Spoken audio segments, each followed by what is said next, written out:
একই মাসে পরপর দুবার জ্বর হওয়াতে গত মাসেও জ্বর ছিল, এই জন্য একটু টেনশন থেকেই ডক্টরের কাছে নিয়ে গিয়েছিলাম, টেস্ট করিয়েছিলাম। তো টেস্ট করানোর পরে রিপোর্ট পেতে দেরি হবে, কি করা যায়?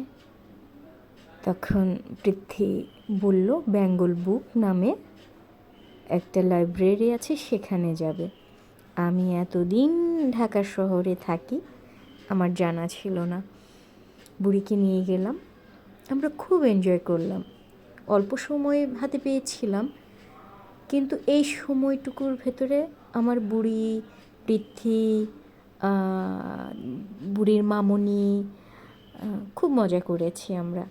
ওখানকার সিঙ্গারাটা খুব মজা ছিল, চাও মজা ছিল। বুড়ি বুড়ি ওর ওদের আর কি বাচ্চাদের বই নিয়ে বেশ সময় কাটিয়েছে।